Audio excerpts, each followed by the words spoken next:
Mavis had stressed the point that women need access to funding. How is it that with your experience and with your position in the chamber, what would you say to the women out there? How can we access the kind of funding that helps us to take our businesses from small to medium to scaling?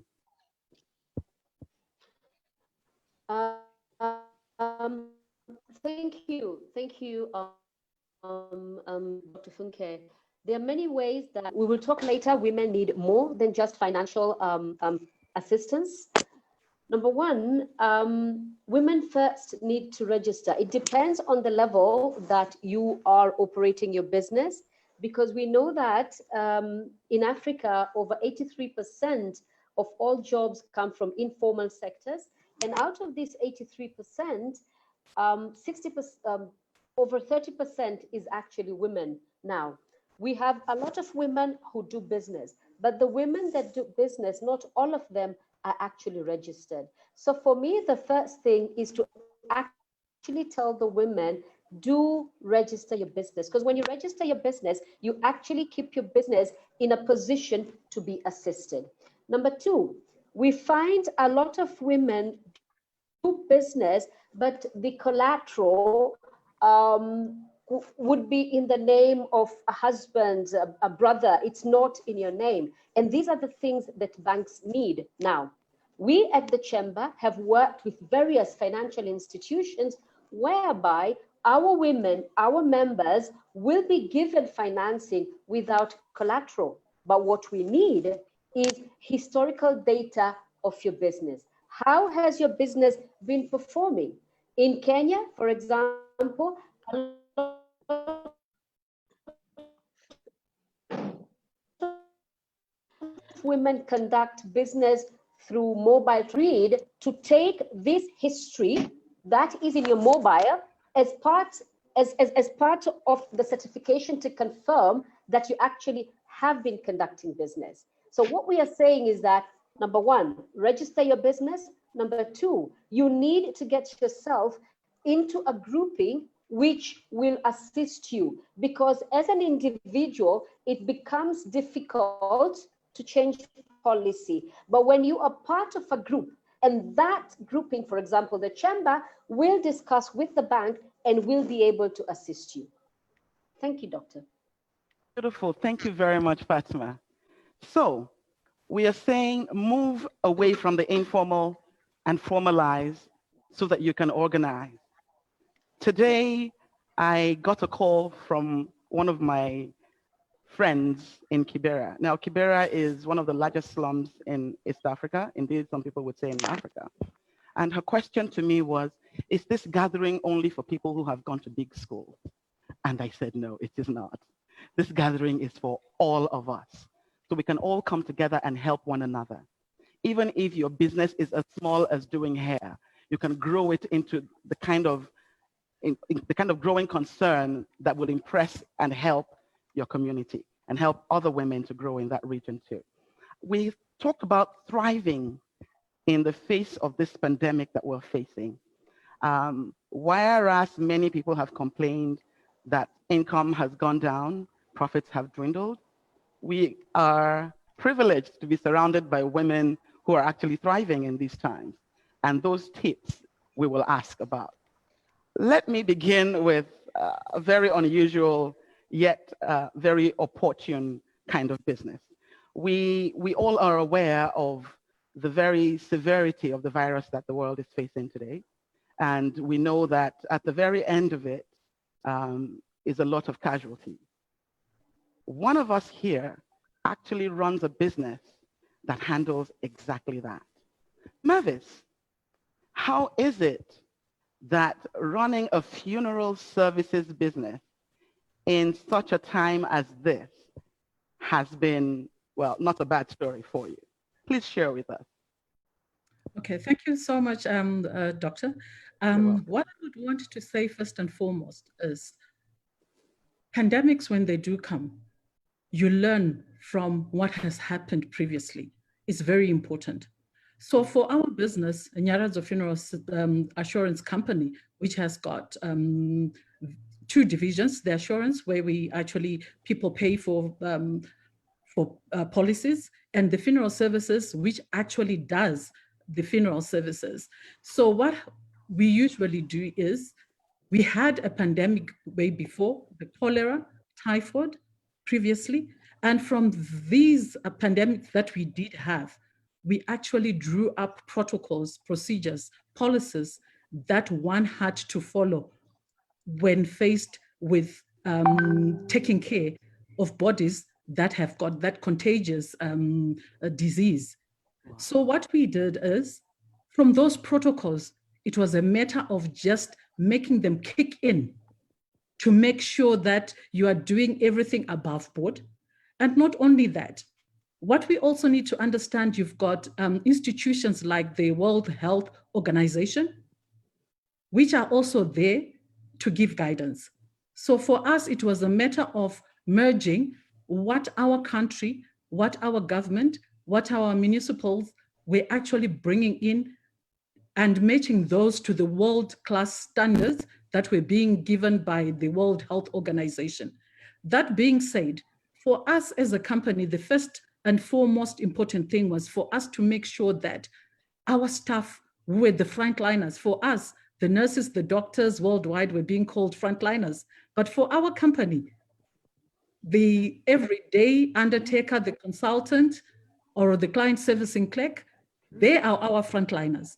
They are the ones who are coming into contact with the deceased, or being called for what we call removals, where the person has died from, and bringing them up to our service centers. For us, so the most important aspect was to make sure that on a day-to-day basis, these people were protected.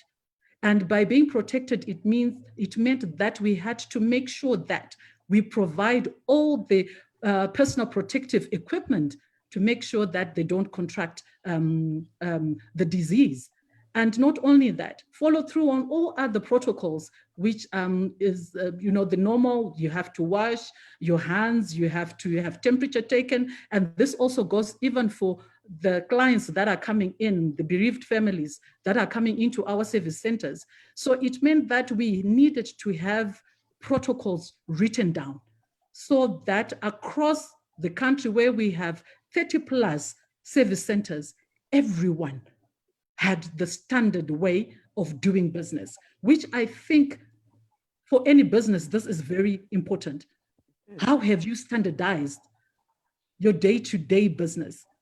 And this, making sure that everybody is doing everything that they're supposed to do and following through on those protocols, on those policies, and on those procedures. But as you can note, it meant that we also had to forego some things because we needed to buy that PPE. It was something that was not budgeted for, and it didn't come very cheap.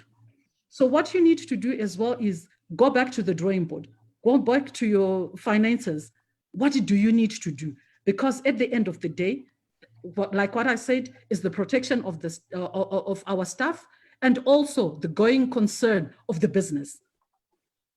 So Before that I let was. you go, Mavis, did you receive any help, financially or otherwise, from your government in Zimbabwe during this time? No, we did not.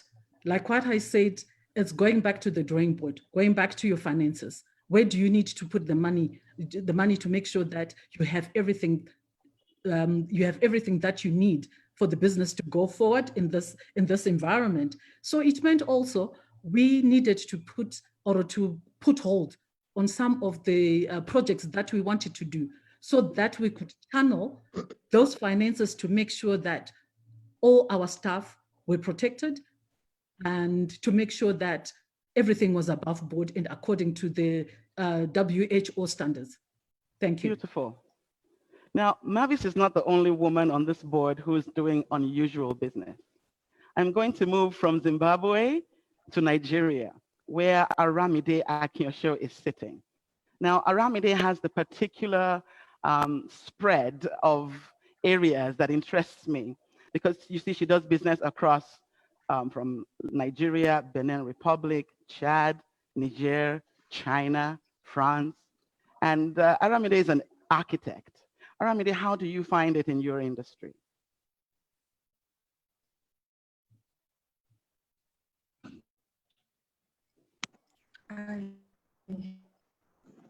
I believe we have a bit of a delay there. In the meantime, please do bear with us. We are working, most of us, out of Africa. And as of now, digital technology is still a bit of a challenge for us. Do please bear with us. Aramide, are you ready? If she's not, I'll move on to Meg. Margaret. Yes. Aramide, is that you?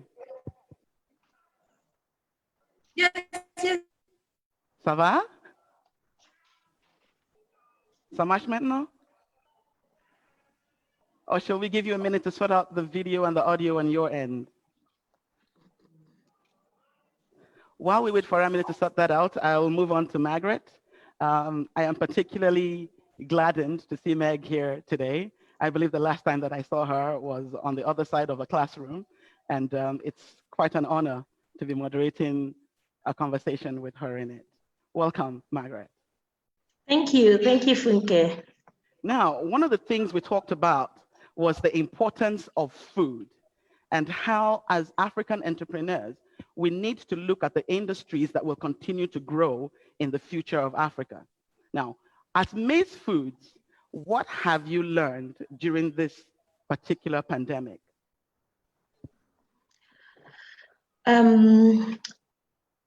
What we have learned is that back in the village, MACE Foods is based in Eldoret, in Kenya, in the western part of Kenya.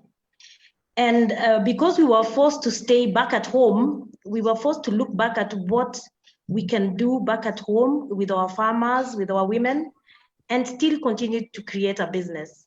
So for us, it was interesting that this solidified our relationship with our suppliers, mainly the farmers. We were also able to get very innovative because at our processing facility, usually we receive the raw materials from the farmers when they are not completely ready to be used. I'll use the examples of the vegetables. Right. And during this pandemic, we had to get very creative to ask the farmers to do part of the value addition at the farm level, because we had to reduce the number of people that we bring into the factory. So considering that we could not have as many people working inside the factory, we had to think of how we could shift part of this process to the farms. And in that case, we were able to create employment at the village level. So we actually shifted part of our processing back to the farmers. And this was a very interesting learning curve for us. And it's unimaginable that 10 years later, we are realizing that actually the farmers are able to do part of the value addition. So for us, it was exciting that during this time, we were able to interact closer, find solutions together, and be able to create some form of employment at the village level. Okay. Did this entail the farmers spending additional money? No, it meant them earning more money, because what we did is that we shifted the costs that usually we incur for the casual laborers at the factory, and these costs were shifted to the farmers. So actually, we increased our buying price by about 15%, yeah. By 15%? Yes. So your farmers gained 15% in this COVID period? Exactly. Amazing. We have been joined by Ms. Letizia Moratti. I had said earlier that she would be joining us from Milan in Italy. We have the singular honor of today sitting with the former mayor of the city of Milan, the chair of E4Impact Foundation, and of course, a very supportive sister in this fight to get the women to the top of the economic ladder. Thank you again and welcome, Ms. Moratti. Thank you, and sorry for joining you not in the right time, but we were confused with the timing. So We understand. let me just begin by thanking all of you participating to this first, and I hope the first of several webinars also by IFOR Impact on the important theme of impacting women in business. I know we have today a high-level panel. We have Madam Fatma Elmaawy, we have Aramide Akinosho, we have Grace Mbugua, and we have Hamdiya Ismaila, Margaret Komen, Mavis Mataranyika, and our moderator. So thanks, and sorry again for probably not telling in the right way your names. As president of the IFOR Impact Foundation, is really an honor for me to participate to this session. As you all know, women play a significant role in the socioeconomic development of both developed and developing economies, as they account for a significant percentage of the operator of small and medium-sized enterprise. But there is still a gap. There is a gap in Africa. The involvement of women in entrepreneurship involves considerable risks, hard work, and enormous sacrifices within the backdrop of challenges such as widespread inequality in education and unequal access to land and productive inputs. One may conclude that women are usually discouraged from venturing into enterprise development, but it's not like that, as you are proving. On the ground, the story is a different one. Women are starting and growing businesses at an unprecedented rate. Moreover, I think it is noticeable that entrepreneurship, growth, and female empowerment are complementary to one another.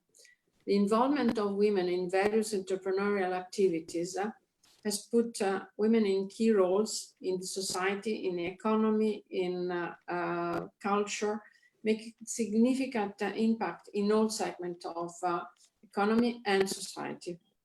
Going to look at a few numbers. According to the OECD African Outlook, the last one, which has been published on 2016, full female participation in the labor force would mean an increase in the African GDP of $60 billion.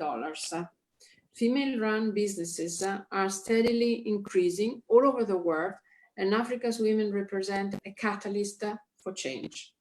Empowering women means a better future for everyone.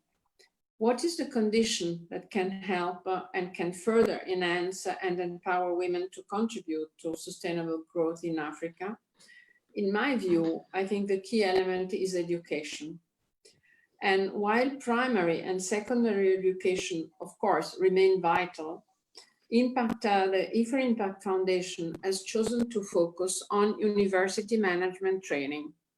This training promotes local entrepreneurship through a global partnership between universities, foundations, and businesses. Providing business training is a basic step, in our view, for achieving transformative change. Our female entrepreneurs represent a step forward in achieving the United Nations Sustainability Goal number 5, achieving gender equality and empowerment of all women and girls.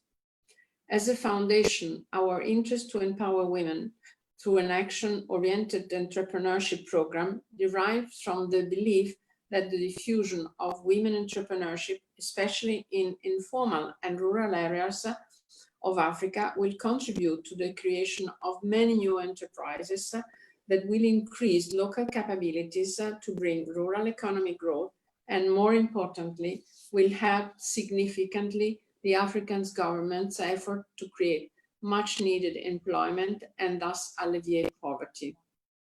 In conclusion, I would like to share with you our experience of IFOR Impact.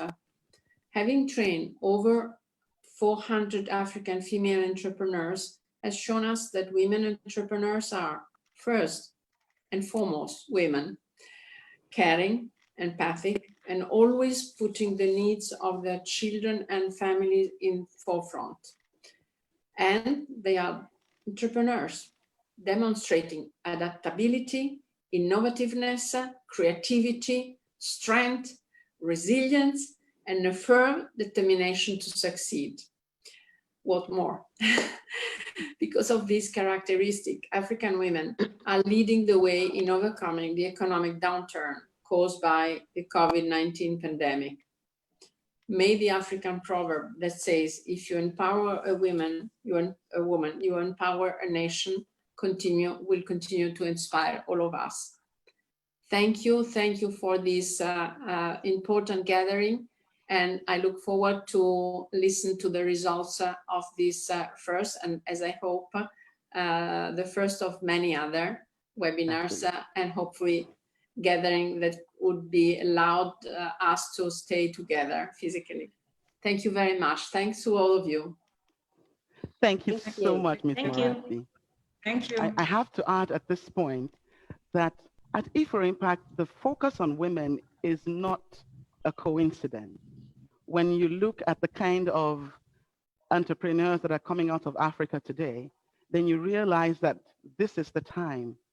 It's now. If we do not get the women prepared, relevant, and growing in this generation, we would have failed ourselves and the ones that come after us. In ancient days, we learned by looking at the animals that occur in nature and how they live and how they lived in harmony with their habitat. The African elephant lives in herds. And when it is difficult times, whether it is in times of famine or drought, the herd begins to move from one point to another. Now, the female who leads the herd is one who has become a repository of the knowledge of ancient times, of old routes that those elephants used to pass to get to resources like food and water. And it didn't matter if they were on the other side of the Serengeti, they found water because they had a leader who remembered the ancient past. So today we're asking that in the way that African women used to raise our children and lift up our communities together, that we will begin to stand together and do that again. It is now time to remember, as I was told back in the day by Stephen Saka back in MIT, and he said to us, until now, you have reached where you're going by competition. But because you are here, the competition stops and it becomes cooperation. We have now reached the point where cooperation is the way forward for every African business, especially for those that are run by women. Now, in different ways, we have been cooperating with one another to ensure that our businesses and our communities grow. During our preliminary discussions, one of the things that Aramide had said was that being an architect in her field as a woman, it has not exactly been easy.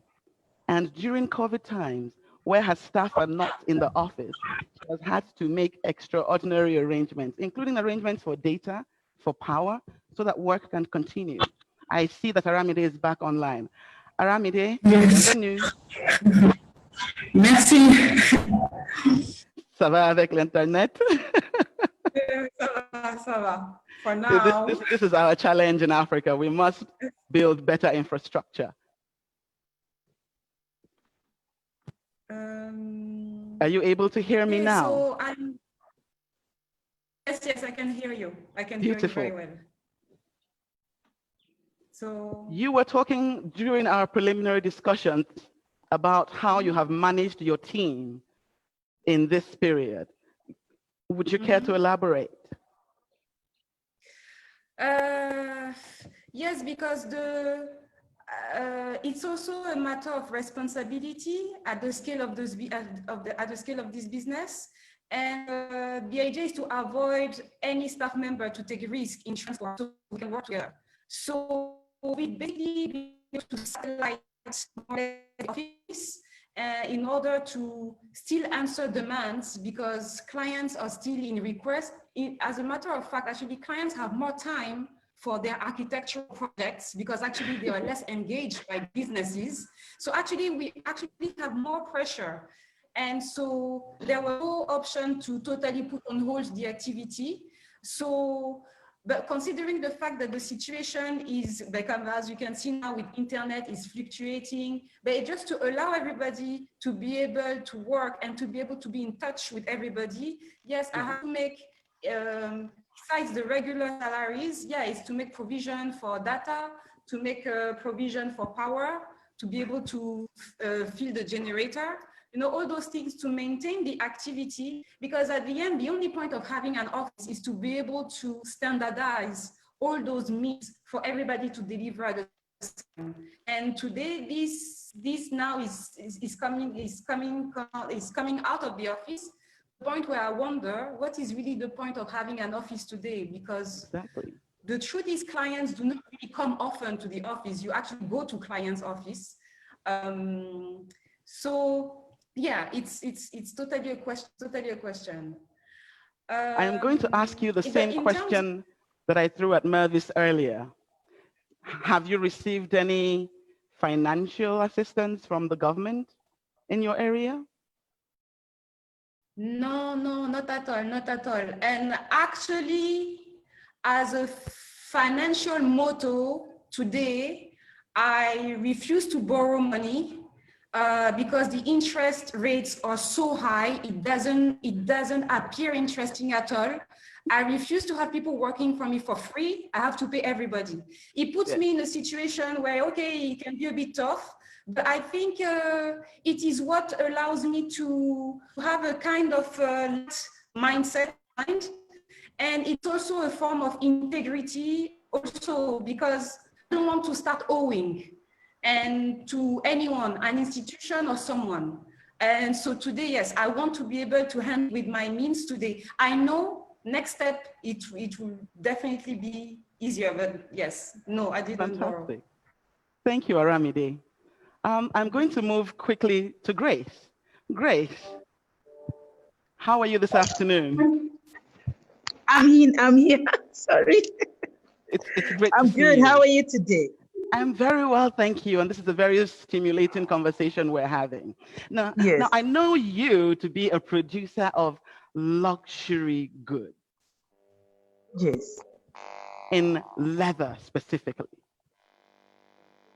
Yes, very much so. Very high quality, in fact. Exactly. Grace, what are you making these days? Thank you for the opportunity. It's very interesting to be in these times. Things have changed. Well, my bags are still as good as they have always been, and I'm still trickling in some sales. However, this season really has changed our identity and has really made us to switch into a growth that we didn't expect and a growth that we had not planned for.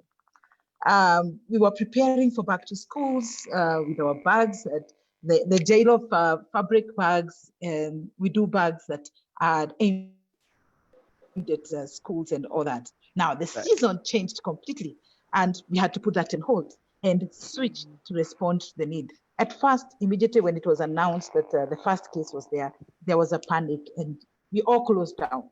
We closed in for about 2 weeks as a company, and it was a time of rethinking. Okay, so what next? Who are we going to be? How are we going to proceed? I have staff, I have responsibilities. Which next step am I going to take? LPOs were just being cancelled left, right, center. What action should I take? So immediately we had this in-house consultation with my husband, who is also a co-partner in the business. And realized we need to think how we can step into the needs that are immediate. And so we started looking at what do we have inside the facility. I have the machinery and I have the equipment that can actually respond to this need. And we quickly started trying to design. There were all many designs coming up for masks and people are putting in everywhere. And then you try, it doesn't work. It just goes and smashes your face. So slowly, eventually, we managed to make the first lot of masks. I can tell you we were the first groups that sent out a flyer saying we are making masks. Well, I didn't think what to expect. Okay, you are like expecting maybe a few people will come to buy, but we got overwhelmed. We couldn't meet the demand. The numbers were so many, and we were able to respond. So for me, it was a time to push ourselves. We had to explore new things that we needed to do, including how our facilities operate at the moment. So now we are producing what we call the Jeilo apparels, because this is a whole new sector that we are discovering new things every day. We are making coveralls, we are making the personal protection care, aware that the medics are using. So now we are a different identity, not only in one way, but we don't plan to drop it. This is a need that will always be with us. So as a company, we have expanded ourselves to be able to cope with the realities of our current market. Thank you. Now, the last thing that I can mention to you is we also had to switch into digital marketing. We were all locked up in the houses. People are on the internet half of the time, exploring things, just looking at things. And actually, this was another wake-up call that we can actually buy. You can actually buy online. And we swept in, and that is what our luxury bags have been working. That's the sector that has been working well for us. Grace, do you see why I'm smiling at you? Are you glad you did your homework now? All those digital marketing class homework, it pays off, doesn't it? It does. The marketing really is a part of it. It's now a way of life. If you don't have it, my friends, just get on. I had said earlier, while we were listening to Ms. Moratti, who specifically said that one of the ways to lift ourselves and the women of our communities up is by education. And going back to the question I was asked from my sister in Kibera, it's not only about education from big schools. Not every one of us has the opportunity to go to a big institution. However, in each of our communities, there must be at least one person who is well educated enough to help you. And what we're saying today is find such people. In the lives of each one of the women on my panel today, we can remember at least one particular woman who helped us to get up in those times when we needed a hand. I cannot forget those who carried me. And every day of my life, I find that my legacy includes their legacy because I carry what they gave to me. Many years ago, Yomi Ogunlari picked me up as a teenager, and she taught me how to make 5-year plans and 10-year plans, individually and as a business person. Years later, I found Amaka Obibuaku Eguna, who, although she could be the same age as my mother, became one of my best friends ever, even till today. And through some of the darkest periods as an individual and as a business owner, she held my hand and taught me not to be afraid and to walk my path. So I'm asking today from this panel that we be able and we be ready to help sisters and women in our communities and across other communities. When that time comes, we're asking that we will make ourselves available to them to give them a helping hand to come up. Now, at the beginning of this, one of the things we talked about was getting access to funding. Many of the comments that we have heard have come from people who are actually doing business within the African environment. In Kenya here, we say, kwa ground vitu ni different sana. It's one thing to learn business school managerial science. It's another thing totally to come and sit down in Africa and do business here. And so today, I'm going to speak to Hamdiya from the other side of the coin. Akwaba, my sister. Thank you. Hamdiya, now you are an investor. What do investors look for? How can our women make their businesses more attractive to you as an investor? Thank you. And good afternoon from Accra. Afternoon. It's nice to see all of you again. Thank you. After our mini panel discussion. So I think that the panelists, some of them have raised the issues already. Fatima, for example, did mention about the informal nature of women businesses, which sometimes it's a big issue for investors because depending on the kind of support that is coming, sometimes the informal nature of businesses does not help. And also the scalability of the businesses. Investors generally would be looking for a business that is seeking to grow because they bring in money to grow the business. So first of all, they want to understand, how do you intend to grow this business? You know, how do you intend to make sure that you are able to reach other communities, other places, other countries, even for example. So the first thing we look at is the understanding of what you are doing. And if you look at the panelists that you've assembled, Aramide has already told you what she does and the fact that she doesn't want to borrow money because the interest rate is high. Exactly. What we have noticed is that there is also a limited knowledge of financing options for women entrepreneurs, because it's not every time that you need to borrow, for example, from the bank. You can have an angel investor coming in, you could have a discussion and see how they can partner you. There are so many different options. It's not really necessarily always have to borrow. Indeed, the interest rate regime in the continent is not very friendly for businesses which are actually also very small. And so the investor wants to understand your way of understanding the business, because as I always say, investors are not in the business of running your business for you. No. They are in the business of giving money. So you need to convince the investor that you understand your business. Because if you do, then they can come in with a funding so that, you know, together you can grow the business. So as Fatima said, sometimes it is not only about the financing, it's also about the fact that you have some business knowledge to discuss strategy, to discuss growth, right, to discuss financial management. Mavis did mention about the fact that the business is going on. She hasn't gotten any money from government, but she's still doing business because she's moving. You know what she's doing? She's actually managing her finances properly. So what she doesn't need now, she just doesn't buy it. She moves the monies to where it is needed most, and that is financial management. And one thing that also really doesn't help us a lot is the fact that we don't also keep proper accounts. For example, I have investments in a company, and we are looking at this company, which we do small investment. I would say a microfinance company, we do small investment.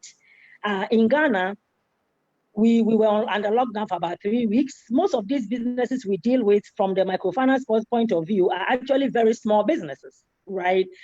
And what has happened is that during shutdown, most of them have actually finished their money.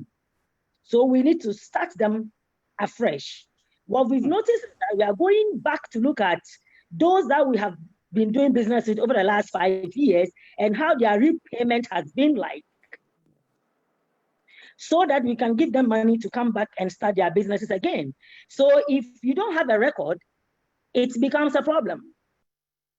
It becomes a problem because then nobody can see what you've done to be able to project that, okay, based on what you've done or based on the past, right, when we give you this, you could will be able to deliver in the future. So that's really the crux of why we are unable to support many women as much as we would like to do. And so maybe when we get back to more key points, I will elaborate on it. Thank you. Thank you so much, Hamdiya. Yes, Fatma, you were going to add to that. And before you actually start to speak, I was going to direct the next question to you.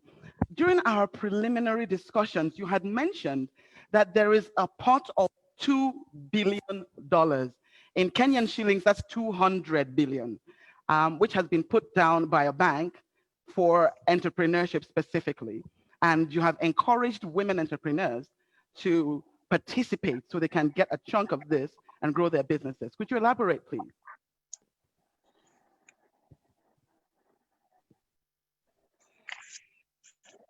Fatma. Okay, thank you. And I would like to thank Hamdiya for what she said. You see, women are entrepreneurial. Women have a bigger investment impact because they support huge portions of the household. So the multiplier effect that women have is way, way bigger than what men has. Now, what Hamdiya is talking about, to be honest with you, you need to maintain records. It does not matter whether I'm a hairdresser or I'm working at home. I must say, this is the amount of money I have, and this is how I spend it, because that is the information that financiers would need. Women also need more than just money. Women need a support system. Women need, for example, to be able to balance, because we do a lot of work at home that is not paid for. For example, now during COVID, we are all at home. You as a woman, you want to run your business, and at the same time, you have children at home, and you want to run the house at the same time. So what do you do first? You need to acknowledge that COVID is here. Things have changed, as you said, kwa ground vitu ziko different. You must create a support system, number one. And number two, change your mindset. How do you change your mindset? And I liked what Grace spoke about. Look at what you have. Number one, very, very realistically, what can I do with what I have? Maintain records, formalize your business, create a support system, and then review, take a review of what are the obligations that you have and how can I take my business. Clients cannot come to you, but you can go to clients. You can go to them. And the 200 billion, believe you me, starts with education. We are training the women to keep records. We are training the women on how they can seek opportunities and how they can be attractive to bankers and to other investors at large. Thank you, Doctor. Thank you so much, Fatma. So many of our audience today, so many people in the audience today have asked questions about access to funding and about assistance with reaching bigger markets for their businesses. I have to say, we have been joined by many people from the Kenya National Chamber of Commerce and Industry. In particular, I see that the chair for agriculture and agro-processing is online here with us. Thank you very much for joining us. We have very many agricultural business people in this audience, and they would like to know how they can receive help, assistance with training, capacity building, advocacy, access to funding.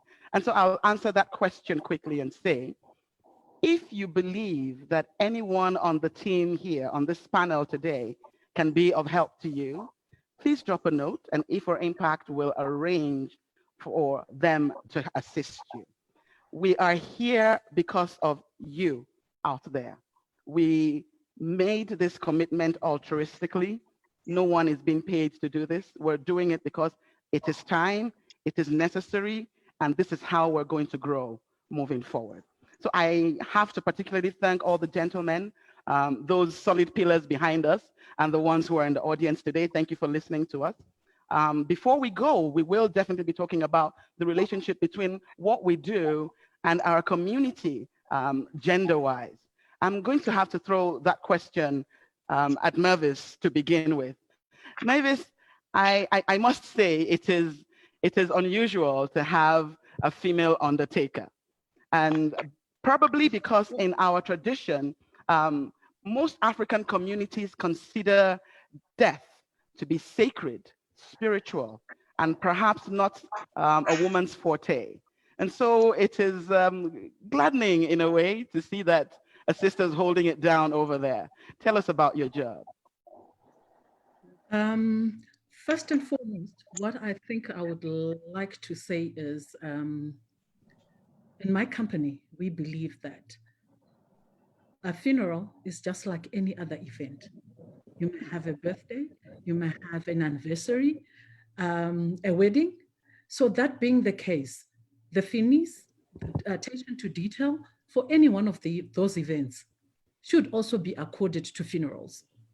And because we believe in quality and we believe the Ubuntu philosophy, you are because I am.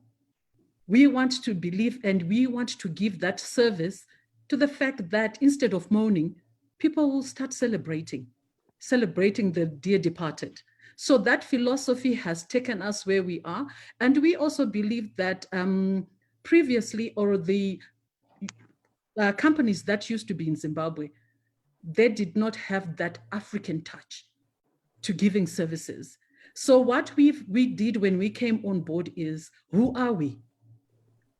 We are Zimbabweans, Black Zimbabweans for that matter, with our own culture, with our own practices. And we said we wanted to give a funeral service that was different to what was being given, because we wanted to take that. And as said, the multiplier effect also comes in. Me being a woman, I know also that there are other things that women as a whole, when you go to a funeral, they are delegated to women. The cooking, people have been fed. People have got somewhere to sleep. And because we looked at all that, and that is what we believe in, is look for opportunities in your business. And because diversification can come from the little things that will actually give more to the service or to the product that you are giving. As I am speaking now, we have actually rebranded to say now, yes, we have rebranded, and we say we are an events company, just like any other event there is. And we provide different types of equipment, because we know people have to sleep, like our culture. People come in and they have to be there for 2-3 days. Yes. Now we've mobile bedrooms. We've got mobile toilets. Mobile bedrooms. Yes. We've got mobile toilets because we know large number of people, they need ablution facilities. We've got even camping facilities, whereby we've got camping beds. People can use that on the field. We know women actually want to wrap themselves. You cannot just go in your dress. You have to have a wrap so that you're dignified and your head gear. Yes. So we also and your gele. That in our Wira Mukuruwe is a friend indeed. And we also provide catering. It doesn't matter where you want us to provide the You're catering. a one-stop shop. Yes, we are. And that is what we are saying, that you look for opportunities downstream, because what businesses need now is to look for how you can actually augment, how you can actually build on what you have. You might have a primary product, but how can you make it better? What more do people want?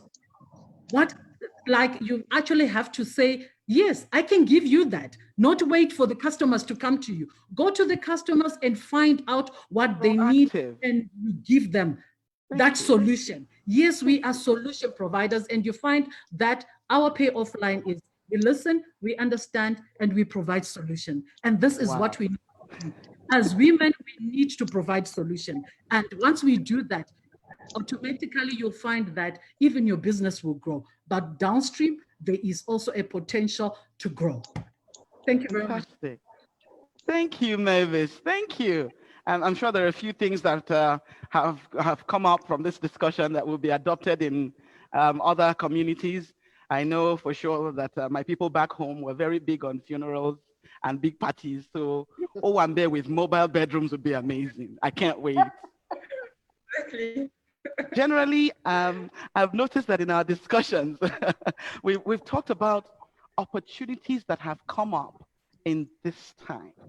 I see people online asking us questions. I'm a pig farmer. I'm a poultry farmer. How do I grow? What kind of vegetables does Margaret Komen grow? What ecosystem is she working in? I know that we do not have enough time to cover all this. So I'm going to invite you for the next one. And I hope that you will join us then.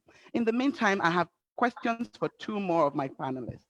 Aramide, because of the particular nature of COVID-19, it has begun to separate us physically.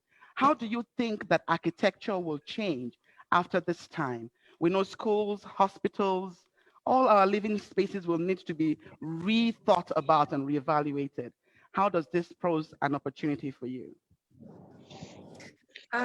I must say this COVID-19, I've done something better than what I tried to do for 8 years. It was try to ask people to rethink about, oh, how are we doing? How are we living?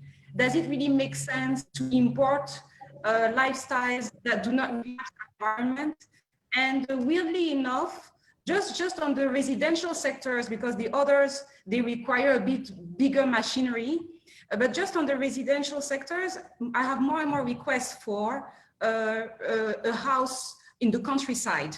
More and more people have realized that they need to get away of congested life to reevaluate their lifestyle. The beauty of building in the countryside in the COVID-19 period is you stop importing material, you stop to work with local material, you basically, it is what is called in a very trendy manner, sustainable design, but it is just common sense design, meaning let's use what we have around us, the skills we have around us, to build something that looks like us and lives with us. And this is the amazing opportunity that COVID-19 has given me, because it has really made my life easier in trying to convince people. It's fantastic. Thank you so much, Aramide. Yes, Fatma, you were going to say. Yes, one of the things that I would love the women to do, and we've done it at Chamber, is actually to tell the city ladies how you can grow vegetables in your mobile farms, so to speak. Thank you. So this has been done. It actually reduces your cost because right now revenues have gone down. So we need to change our mindsets, and we look at other ways of either doing business and other ways to reduce costs. One of the ways is that the mobile farms. And then we have a program that says support a tailor to support a retailer. So you give a sewing machine and a lady makes masks. And you know, again, the multiplier effect, because other people are able to go into the value chain. Somebody makes, somebody sells, and that way it supports so many other people. The other one is an app that was done by the Maasai women in Kajiado. It's called Riziki. It's an app. So this app is for you to be able to assist the vulnerable in society. You really don't have to go physically to house. Within this app, you are able to collect information, work with either a grocery or a shop if it's in a village, and then people go to that shop and then people are able to get supplies. So one thing, and this is where I love what Mavis is saying, we have these opportunities. We simply need to think differently. COVID has been nasty, but COVID has brought a lot of opportunities. So what I would like to tell ladies, when it rains so hard, don't request for the rain to stop. Get a stronger umbrella. Get a stronger umbrella. And you will be able to move forward. We have seen businesses increase. Today, I was talking to business people in Rwanda, and we are telling them, take your shop to where your customers are. Don't wait for the customers to come to you. Thank you. Thank you so much, Fatma. Indeed, if there's one thing we have learned today, it is that the marketplace has changed. The players are changing. Even the audience is changing. So we must change our mindset, like Fatma has said, and begin to look into new ways to make income that actually works for our communities.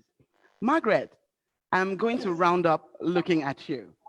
I I remember during our preliminary discussion, you talked about one major thing that had changed for you as a business. The other parts of your business that have been mainly disturbed by importation have suddenly been freed by the closure of borders. How has this worked for you? When the pandemic broke out, logistics inbound and outbound for us was the biggest nightmare. Inbound meaning the raw material coming from the cooperatives and the farmers to the factory, and outbound meaning the goods leaving the country going for export. Amidst all this, we were surprised to learn that in one of our businesses is chilies. We are specialized as chili ingredient suppliers. And we were surprised to learn that suddenly there was a huge market or a huge demand for our product in the big cities. And we were wondering why. And we realized because of the pandemic, many people were not able to import. Today, I think I am an ambassador of Buy Kenya, Build Kenya, because now they are consuming the raw materials that our farmers are producing. And instead of us exporting it and taking it out, and then it comes back in another form, I have started to realize that it's possible to add all the value here. Just 2 days ago, I was having a discussion with somebody in Spain, and he was asking me, why are you not doing the oleoresins in Kenya? Why do you ship your raw material to China for them to produce the oleoresins and then bring it back to us? Think about doing that. So during this pandemic, I really am thinking that is the way to go. So for us, it was an eye-opener, and despite all the issues that have been happening, the difficulties that we've gone through, the loss of business, as part of the business, of course, is not working as we expected. We are happy that this has created an opportunity for us to see new horizons, not to change our business, just to think about it in a different way, and to realize that the opportunities that seemed so far away are just in our grip. We are able to do it. Beautiful. Ladies, it has been an honor having you. Thank you for the insight that you bring. Thank you for the wisdom that you have brought today. The Yorubas, my mother's people, say, Agbajowo lafin soya. It means with our fingers gathered together, we beat our chest. We don't beat our chest with a single finger, because when we come together, we're stronger. Thank you for making this gathering stronger today. Thank you, Fatima, Hamdiya, Margaret, Grace, Mavis, Aramide, thank you very much. And thank you to Letizia Moratti, who has assured us that we will continue to enjoy the benefits of being part of the E4 Impact ecosystem. I see the questions that still come online. We encourage people to reach out as they're doing now. Yes, indeed, we will be willing to mentor, and please just reach out. We will find a way to help you out. That's why we're all here. Thank you again for coming on today. We will call on you again and again and again, and we know that you will be there as part of this strong army, raising other women in business and helping us to thrive together. It's been an absolute pleasure being your moderator today. Thank you so much, and bless you all. Thank you to the audience, and see you again soon. Goodbye now. Bye. Thank you. Bye. You're welcome. Thank you. You're welcome.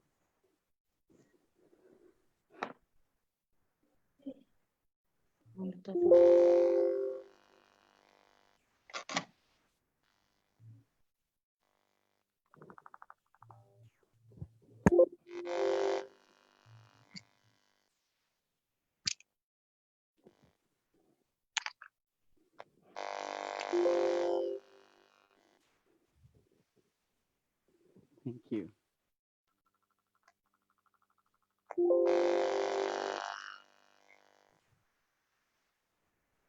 Thank you all. We can still see the messages scrolling on. Thank you so much. Even Adedokun from Ghana, thank you. We have been inspired too. And we look forward to seeing you again. Thank you.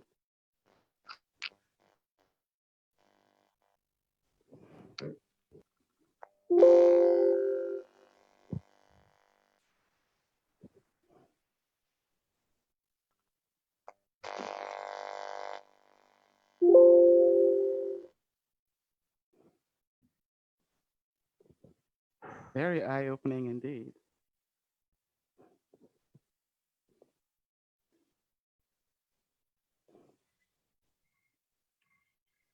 Karibu sana, Peter. Yes, we have left it on for a little bit so that people can connect, and perhaps you want to exchange email addresses and speak to certain people. Thank you, Rachel Minor. Thank you. Oh.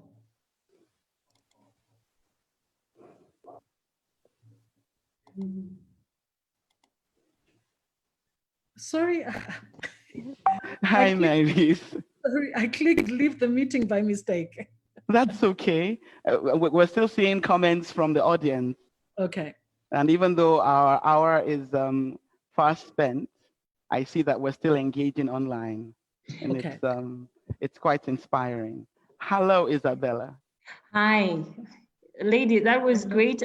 We had a couple of questions, and probably what I want to ask you is a lot of the participants are inquiring if they can get your contacts. Yes. I see Fatma has left us. There were quite a bit of questions directed to the chamber. How can people join the chamber? Yeah. What are the other services that they're offering to entrepreneurs? Margaret, there was a question about value addition to indigenous, yes, in Zambia. Yes. Right. So I think what we'll do, we'll still share these questions, and the participants can still ask a few questions. I think we still have our panelists here. Exactly. Yeah, so we can.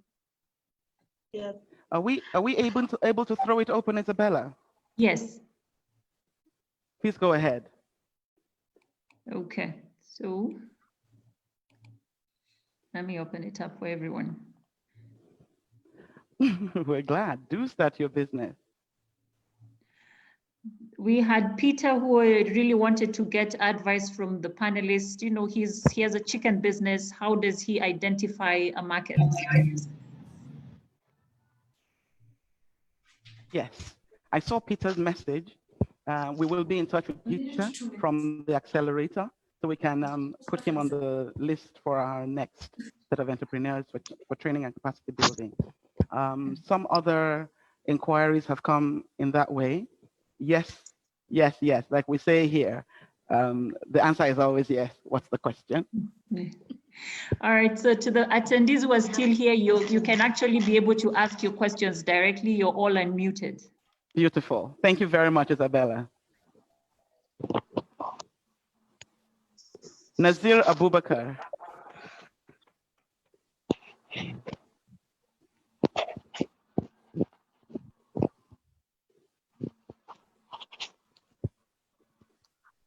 We can't quite hear you, Nazir. Hello.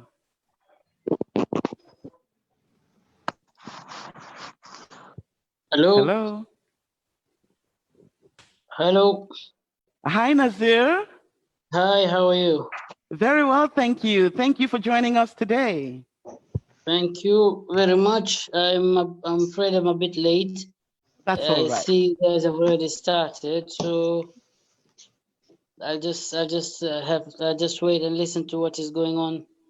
Right. I'm just hoping I would get something out of this because I just knew last minute. So. Are you a businessman, Nazir? Hoping to be. What kind of business are you hoping to go into? I'm still trying to weigh my options. Actually, that is why I logged into this to the webinar so I could get some ideas. Beautiful. You do know that I've been looking into poultry and other businesses as well, but I'm still trying to weigh my options. So I thought maybe this could help. Amazing. One of the things that we have done today is help people to look at their skills and see how they can market those skills and be relevant within their communities. If you would like to speak to someone on the E4 Impact team later, please just reach out and someone from this end will speak with you. Well, that would be very nice. I will, inshallah. Beautiful. We're always glad to have the gentlemen on our forum. And welcome. Oh, thank you so much. Thank you so much. I hope in time I will also be able to contribute. Definitely, of course. Hello. Okay, I have a question which came on email. Right.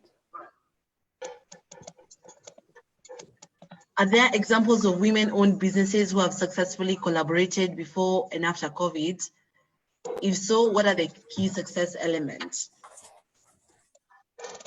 We had taken that question in relation to collaborations and partnerships when Fatma Elmaawy was saying, first, formalize, next, organize. Because in organizing, we're able to help with capacity building and with advocacy. On this panel today are two women, Margaret and Grace, who have collaborated in the past. They are graduates from the same program at E4Impact, where they learned capacity building, business management, and quite a lot of things we can't begin to list on this program. And one of the things that they bring to the table is that ability to collaborate, to look beyond their immediate sphere of influence. For example, Margaret had said they took the processing to the farmers. Most of our farmers are women. So by taking the entire ecosystem into consideration, they were able to grow their businesses. Margaret, do you want to add something to that? Okay. Women collaborating for business. Yeah. I look at it from the whole value chain, specifically in our field. So collaboration starts from the backward integration where we work with farmers. So, and again, I will echo what Fatma said. Collaboration is only possible if you're in a formal engagement. So we work with smallholder groups that are registered, cooperatives, limited companies. Those are the ones that succeed in forming those kind of partnerships. We have partnerships across the border. We have partnerships in Uganda and Tanzania that produce for us, but it's only possible for us to work with those kind of people if they are formalized into a group or cooperative, they are registered, they have records, they have a formal system of working. So exactly what Fatma said, it can only work if you're in that formal setup. When it comes from the B2B perspective, there are many options, but it's very difficult to partner in the whole business in totality. I would look at it from an outsourcing perspective, look at the activities that you have in your business that another partner can take over. And there are several examples. Like for example, we have worked with another organization to help us with capacity building for our staff. So you can partner with another organization to build the capacity of your staff in a certain aspect. So there are so many examples across the whole value chain, but partnerships are possible only if you're formalized. I just want one quick one, Funke. Yes, great. For us, you see the orders, you receive orders that are quite large. So I belong to an association which we call Ubunifu Association. And so when you get an order, you look out for among your members who we are able to share and co-share and agree, whom I understand, they understand my quality, what I'm looking for. And so as you mentioned, you'll have an agreement on how you're going to produce and support each other, and especially to meet the deadlines, so that we don't fail to pick up an order which would actually really propel our businesses. So that is one thing that we've done, especially for the masks. You realize that now everybody, all the companies now are going back to work.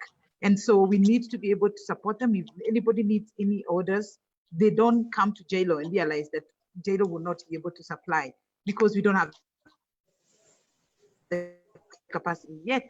There are many other people out there. There are many other businesses with similar activities that we can actually engage. So that is one of the ways that we partnered with them, and also identifying partners who can also supply us, especially materials.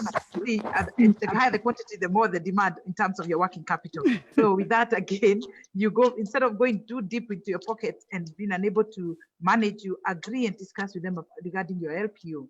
And they can give your products at a lower, maybe give you 30 days credit period, which also is really helpful. So there are dynamic ways that you can look into collaborating with others and then ensure that your business at least stays afloat.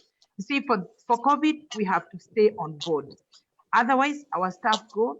For me, the greatest nightmare was to lose my staff, whom I've invested so much on.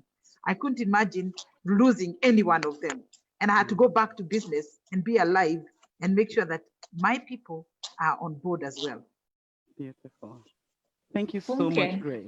All right, Isabella, Funke. you were about to say something. Yes, I have 4 participants who are still here and they have their hands up. If we could, since you're already here, and I'm going to ask Jackie Mbala. Yes, you have please. your hand up. Yes. Hi, Jackie. Hi, how are you? I'm very well. Where are you dialing in from today? I'm dialing in from Nairobi at the river. Fantastic. Karibu sana. Thank you. I work for USAID project. Fantastic. Yes, and I'm an administrator. Right. It was a 5-year project. And it commenced in 2015. It was supposed to end in 2020 June. So you can see it came with a pandemic. It did. Period. Yes. And I was supposed to be jobless as from last month. Right. And it was a wake-up call because I realized I should have another stream of income. Right. That's why I joined this panel, to be able to learn more. And fortunately enough, I was added for 3 more months until September. So I'm looking into what to do after that. That's why I'd really be happy to get in touch, especially with the chambers of commerce, to get training and know what I can do after that. So that even if I'm not able to get a job, by then I can get into business. Or even if I get another job, I can do both of them. You know, we always say profit is better than wages. Oh, yes. Oh, yes. Thank you for this opportunity and privilege. It's been an honor. I've been blessed with all of you for the wise and good insight. You're very welcome, Mr. Angu. Welcome. Thank you. We will have someone get in touch with you from our end as well, so we can lend as much help as we can to your project. Thank you very much. You're welcome. Okay. Isabella. Then we have Francois Nwabufo. Please forgive me if I didn't say that correctly. It's okay. We forgive today. It's okay. Good afternoon, everyone. Are you hearing me? Good afternoon, Francois. Yes, we can hear you very clearly. Okay, this is Francois from Cameroon. Welcome. Merci beaucoup. Thank you very much. Actually, I rally women around and train them, and we produce things and sell. So for some time, it's really been challenging. We have a stock of cocoa oil and powder that can be transformed to beverages. We really want to get more ideas how we can valorize our products. Right. I also take them into rearing, that is producing mushrooms for exportation as well, for sale. And recently been going into dry foods. So knowing the challenges of a hydrator, I was really looking for a solar panel kind of hydrator that will really help me get the best because of electricity cost. And so I want to transform a lot of dry foods, and I've tried a lot of business, a lot of things, and I don't like doing business always alone. I always have women I bring up and say, let's try this one, let's get into this, let's get into this. Sometimes I feel frustrated. So this is actually a very interesting panel for me. I'll really be grateful if I can get a mentor, someone to, actually there are a lot of food in Cameroon. I've traveled many African countries, but Cameroon has a lot of food, vegetable, fruits. Today, this pandemic, their food can't even go out. We don't even know how to use it, how to even transform and save. And so, but meanwhile, other countries are really doing well in transformation. So it's quite exciting to be here to see that people are really doing things in their country, and I really want to get connected. I will be grateful if you people can help us to grow. Thank you. Beautiful, Francois. Yes, yes, and yes again. One of the things that we pride ourselves on doing at E4 Impact is linking people up to the next level.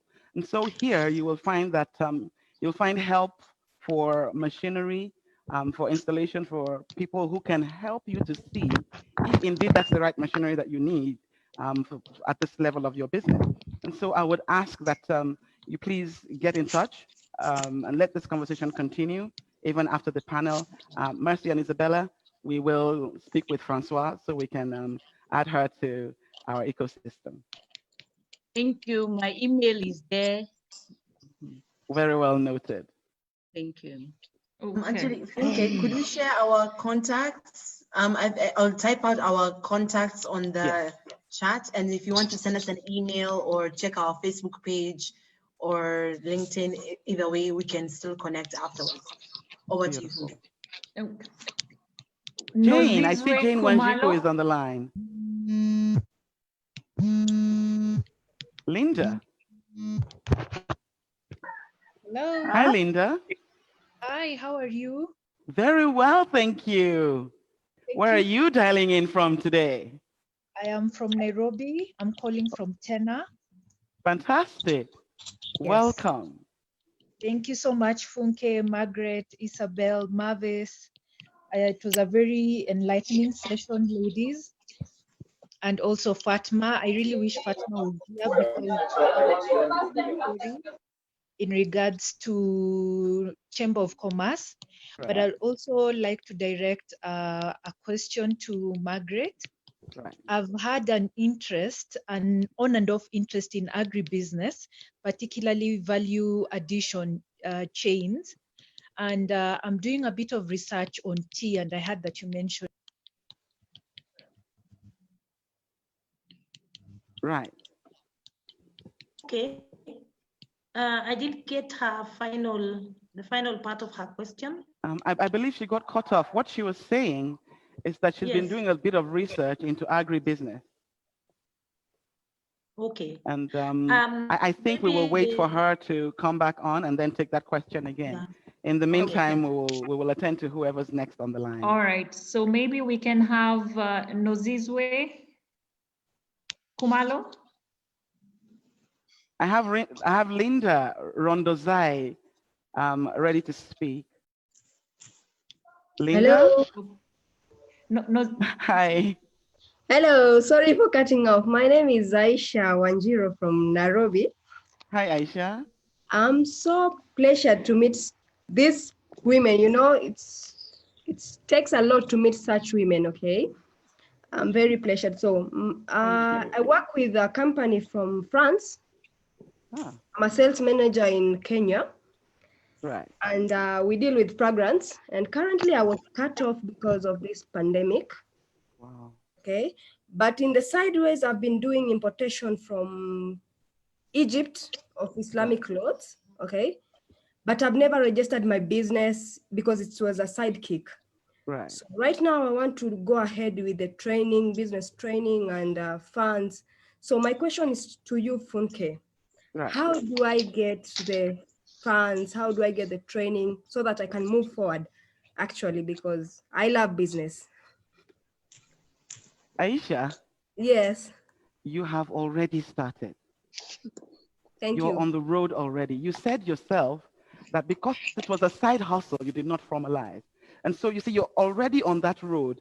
All you need to do is join the race. Make it formal. There are ways to register your business. We have resources at the E4 Impact end, and we're able to direct you in the kind of registration that you should do for the kind of business you're in, so that it can be tailor-made to your particular sector. I would ask that you get in touch with Mercy Kimalat and make an appointment with her so that we can have a discussion. Is that all right, Aisha? It's all right. Thank you so much. Fantastic. You're welcome. Thank you and so good much. job. Be encouraged, my sister. Thank you. Thank you. You're welcome. Nozizwe, if you can hear us, you have your hand up. Khumalo.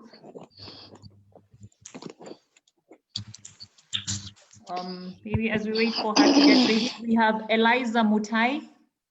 Right. Eliza, hello please there. ask your question.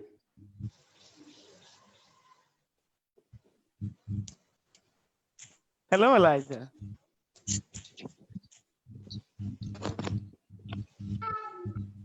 Yes, we're aware that there might be technical difficulties in some areas.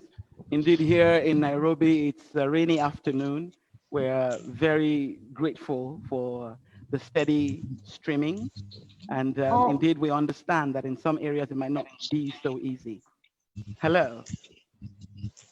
Nozizwe has audio issues, so she will type her question, and when she finishes, I will read it out. So maybe we can move to I have Fadumo one. Abdi.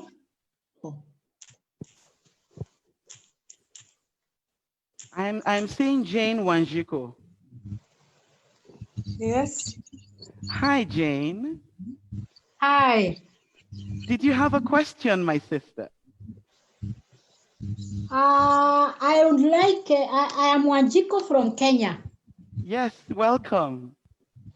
Thank you. I do business. I have been in business for many years. I had been in handcraft. Right. But because of how the market has been going on or like changing all the time, I am now doing the jewelries from precious stones. Wow. Nice. Yes, so I would like to be trained, and how would I be trained, and then how can I get more skills on how to make the quality products? Hey, Shiko, my sister, you're making jewelry from precious stones. Yes. Amazing, amazing. See, the future of Africa is in the hands of women like yourself, because you already have the skill, and the creativity is what we need to sell to the outside. So please reach out.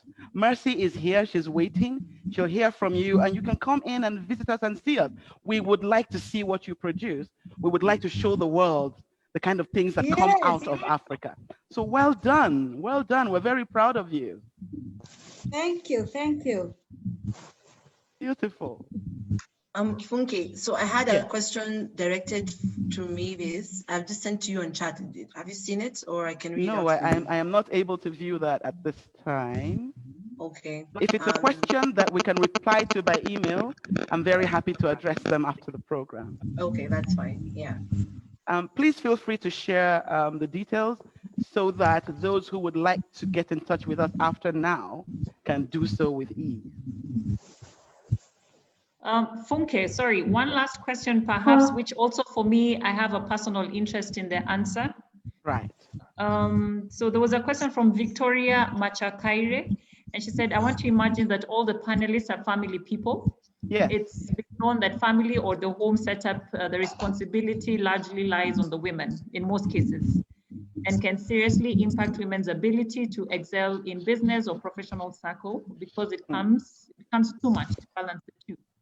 Question is, how have the panelists managed to be so successful without breaking their backs or failing in their business?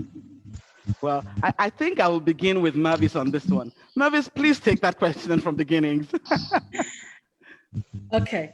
I'm not so sure if my esteemed colleagues are in the same comment that I'm in, because I said I'm a co-founder. The other founder is my husband. Exactly. Old problem, whereby yes, you are an employee as well, and then wife at home. So on the two fronts, what I would want to dwell on, I think, is on the two fronts. Okay, at work, what I have done, what I did is to make sure that I departmentalized every section of the business, made sure that there were departments that looked at every step of the service provision. And then made it a point that got people in and we trained them, and we trained them well.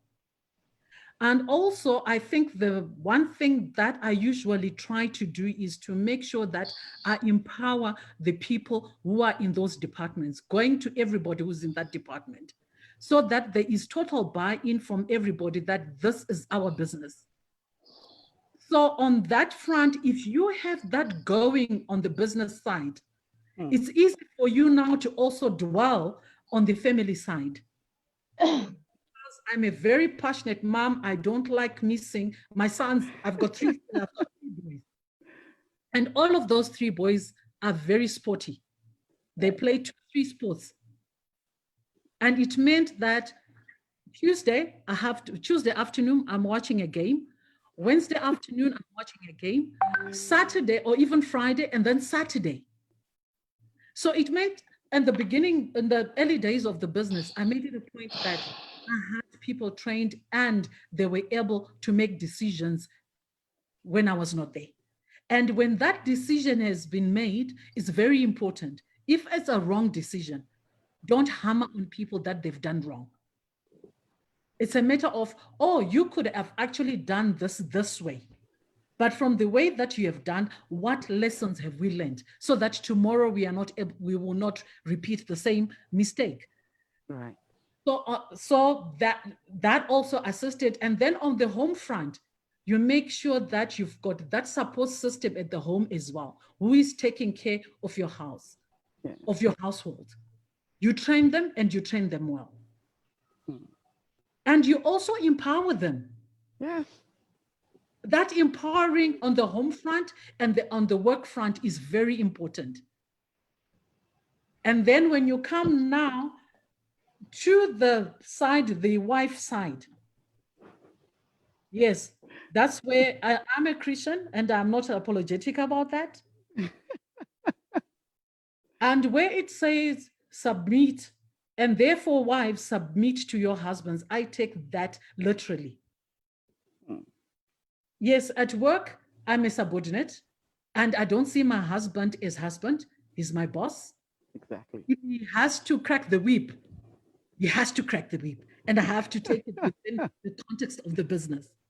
Right. And then when I come home, I submit. I'm a wife.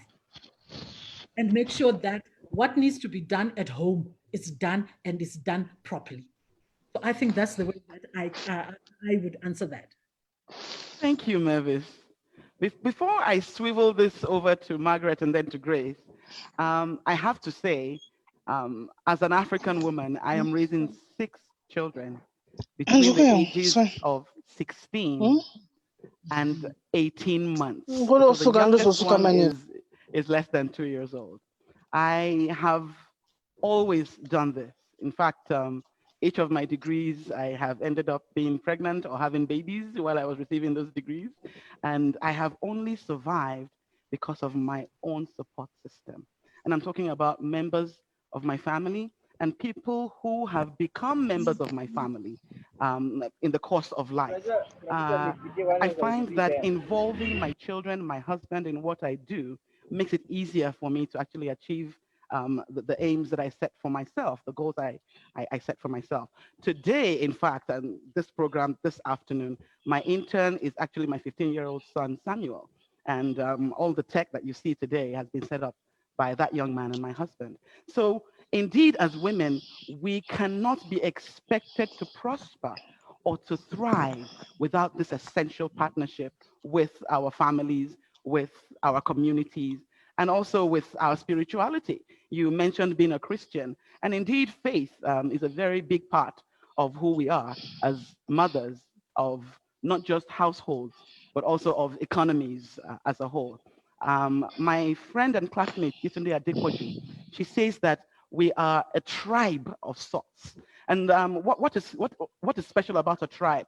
It's a community of people who ascribe to the same values, who treasure the same things, and who therefore commit to making those values work. And really, family is the bedrock of what we're building in Africa. We must always remember that as women. Grace, you were about to say something. On my end, I think first we started the business together with my husband. It's not my business alone. It's a partnership. It's a journey where I need his guidance. I need his inspiration. His ways of thinking is so different from me. And I understand that is what I need. One thing I can tell you is I don't segregate who I employ. I'm open to both men and women. And I appreciate the uniqueness of how God created us. So you will see whoever comes into your life has a purpose and for a season. They have value to add. And as Mavis said, I'm also a Christian and pray and believe in praying for the business and trusting God together with my family to see it well. The first tests for my bags are actually my family Whenever I have a new product, I want to hear their sentiments. I want to hear their views, my son's views. They will likely be telling me something very different. My daughter will tell me, no, ma'am, that is no way. So that is how I value the family, and working with them, knowing what I'm doing is very important for us, even as a business. There is no way I'm going to operate in isolation. I need the advice, I need the guidance. I'll tell you one thing, the time for the masks, I was struggling how to go about it to start it off. And I remember my husband telling me, do the flyer. Send me the flyer every day. He was asking me during the day and in the evening, where is the flyer? And the day we sent the flyer, that was the beginning of our sales.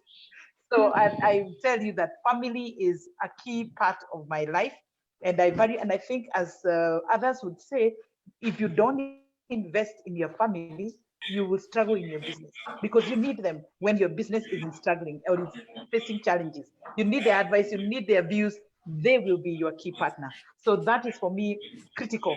And my time is, I go to business and I come back home early. I'm not going to overwork, because the business will never fall as long as I have equipped my team. That's why I was mentioning I couldn't afford to lose any of my staff members.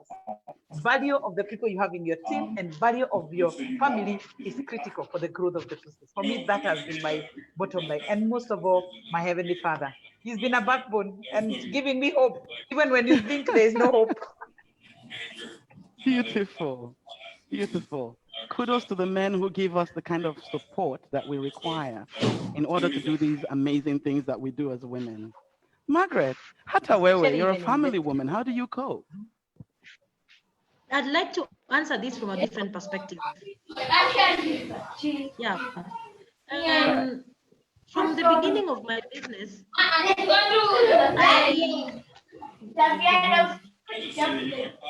There are children in the room as well. Yeah. We are talking about family. Yes, They're expected to be there. And they're very welcome. Yeah. When we set up the business, my extended family was involved in the business. And this meant that I had to put in place systems very early in the business that were going to last a lifetime. So I started having a vision of succession, a vision of continuity from the beginning. For me, I will answer it. You can only succeed, be it if the business is for the spouse or other partners. You can only succeed as a woman if you have systems in place. I remember I attended a training by Goldman Sachs in 2016. And the first thing they asked us is, they told us, we want you to take a holiday for 3 months. Will your business close down? Because as the owner of the business, you're the operator, you're the manager, you're the everything. And that is the first time I realized, actually, if I went on holiday, my business will close. And so I started putting systems in place that enable the business to continue. This is in relation to the question was asked, because the question was asked in the context that it is expected that if you're a woman, you're so busy that if you move away to do your home activities, your business will crack. So in general, the issue is to set up a business such that it can survive Corona, it can survive family issues, it can survive competition, it can survive everything. So put your systems in place. That is the way I would answer that question. Because to expect that we will automatically all have family that is supportive may not be realistic. Because we have seen companies that have gone down because at some point families have had conflicts. And so you have to prepare your business for anything, be it the positive or the negative. That is how I would address that question. Thank you. You've brought something out that's very important, dealing with issues, especially when you work with your spouse, like Mavis does, and you do as well. You find that you cannot easily separate the office from the home because we're all human. So Mavis, how have you managed when it's time to deal with such things?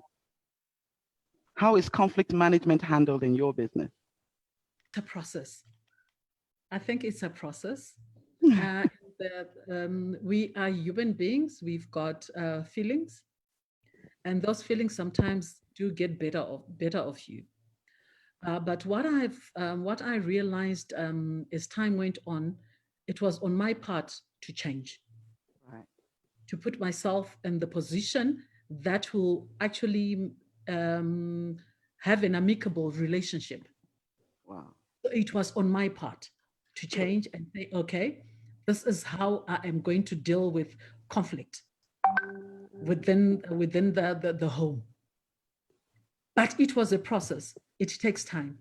It does. And you have to work at it. But I think what is important is you as an individual to realize that, yes, it's an issue that you have to deal with it, and deal with it from your perspective. Because what we have, you don't have the ability to change somebody, but you've got the ability to change yourself. Change yourself, exactly. So it's all about mindset as an individual, your attitude to how you handle everything, and then you work on it. But it is a process. We haven't gotten there yet, but we by and large, I think we're getting there. Beautiful. It's a walk. Yes. The journey is the most beautiful part of it, not necessarily the destination. Yes, because what you find out in the initial start of the business, right, the issues that you argue about are totally different now. So that's why it's a journey, as you're saying. And a journey is like, all the landmarks that you get to are different every single time. It's true. It is so true. And of course, what is also important, I think, is to ask wisdom from God. That is what is important. Because alone, sometimes you'll not be able to you have to go inward. Yes, yes. Beautiful. So Isabella, we have gone 43 minutes in addition to the 1 hour. Yeah. It looks like this is a conversation that Africa is very much interested in. I see questions are still coming in. But for the sake of timing, we will have to close this session. We will be announcing the next round of discussions and panelists very shortly. For those who still have questions, please stay tuned. You will find out, and in the next panel, you'll have even more insight. Thank you again for your time. We appreciate your participation. Special thanks to Mavis. Thank you for staying on. Thank you, Margaret. Thank you, Grace. Thank you all for remaining with us. Until we come your way again, and that will be very soon, keep winning, keep trying, and don't forget, we're all in this together. Blessings on you all. Have a good day. Funke, sorry, before you go, Thank since you. we have so many of the ladies here, could we just quickly do a quick photo? Everyone can just turn on their video. We have 64 participants who are still engaged. So ladies, yeah, I invite you to turn on your video and we can just do one shout of love. Yes. And then we'll send you an email. Yeah, we will send you an email with your photos on it. Yeah, with the photos on it, and then also just Hi, a feedback Eunice. form. I'm seeing some very beautiful faces that I had not seen all day. Yes. Welcome. Welcome, everyone. Thank you. Thank you. So ladies, Mercy, you this can is just what we're stand on calling your the photo. family photo, right? Yeah. Shall we Isabella, then? You can allow the, I don't know, the Mercy, video. it's a functionality that, you know, it doesn't come with this platform. Oh, I'm sorry, guys. We'll just take the ones that are here. So I'll take with your names on it then. Just give me 1 second. Just quickly. I like my smile next to Mavis's.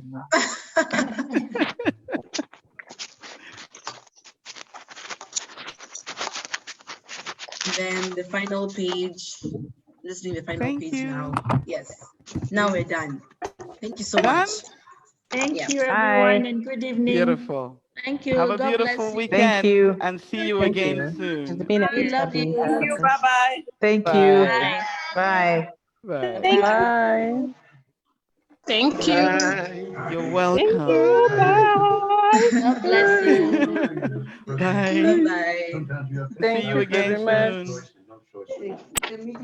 much. soon.